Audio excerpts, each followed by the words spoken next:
आधे लोग सो रहे शायद से। Good morning. Good morning. Breakfast हुआ ना? लंच का टाइम हो गया एक्चुअली, तो लंच नहीं होगा of course. So welcome to neuro science centre and this is a show science on sphere. किसी को कुछ आइडिया है हम इस शो में क्या जानेंगे? किसी ने कुछ पूछा था ऊपर काउंटर पे before anything? So basically we gonna know more about our solar system. सारे प्लैनेट्स देखेंगे, इसमें मून देखेंगे और जानेंगे कि कैसे दिखता है हमारा सोलर सिस्टम सैटेलाइट इमेजेस के थ्रू।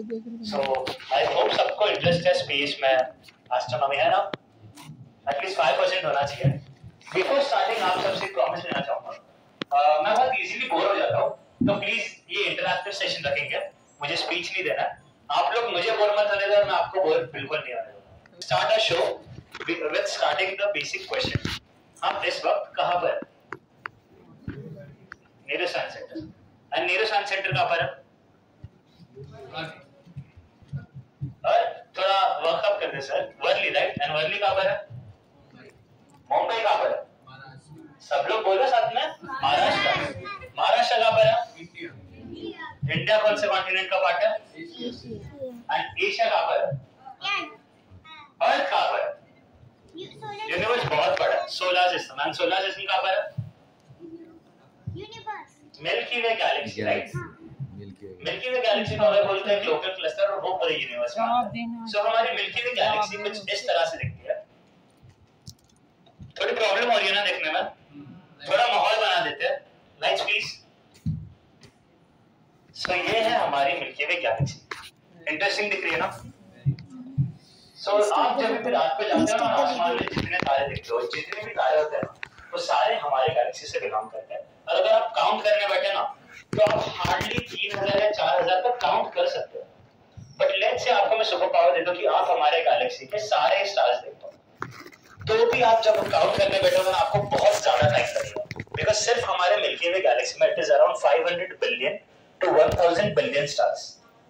तो ऑलमोस्ट हाफ या आपकी पूरी लाइफ टाइम निकल जाएगी काउंट करते हुए। तो अगर मैं आपको एक टास्क दूं कि ये पूरे गैलेक्सी में से कोई हमारा सन या हमारे बाकी के प्लैनेट्स पिन पॉइंट करके दिखा सकता है मुझे? Is it possible? नहीं ना।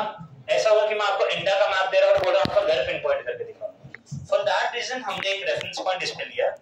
आपको आपकी स्क्रीन पर एक टैग दिखेगा, अल्फा सेंटोरी। अल्फा सेंटोरी हमारे सन से सबसे नजदीकी स्टार सिस्टम है। अब स्टार सिस्टम क्या होता है?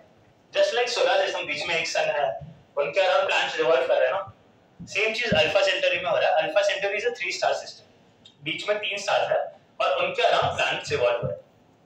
3 स्टार्स है, Alpha Centauri A, Alpha Centauri B and Proxima Centauri. जिसमें से जो प्रोक्सिमा सेंटोरी है ना वो हमारे सन से सबसे नजदीकी तारा है, सबसे नजदीकी स्टार, जो है हमारे अर्थ से अराउंड 4.2 लाइट ईयर्स दूर। सबको लाइट ईयर्स पता है क्या होता है? तो हम स्पेस में ना डिस्टेंस मीटर्स या किलोमीटर्स में मेजर नहीं करते, हम देखते हैं कि लाइट को उस डिस्टेंस तक ट्रैवल करने कितने साल लगे। सो लाइट एक साल में 9 ट्रिलियन किलोमीटर्स कंप्लीट करती है, मतलब 9 उसके आगे 12 जीरोस लगा दो आप, उतने किलोमीटर लाइट एक साल में कंप्लीट करती है। वैसे 4 साल लगेंगे लाइट को इस तक पहुंचने के लिए, ये इतना दूर है।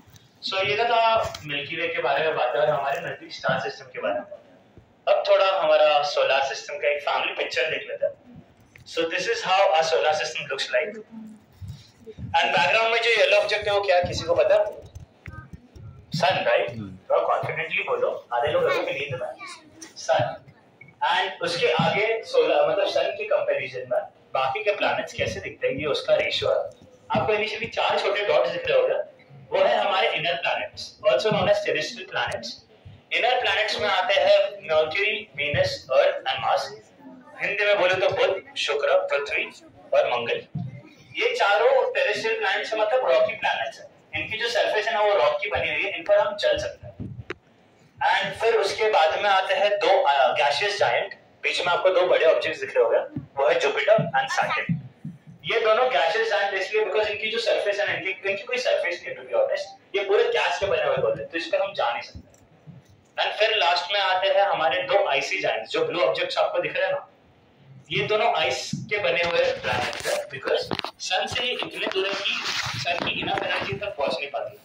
तो जितनी भी गैसेस है ना वो पूरी तरह से जम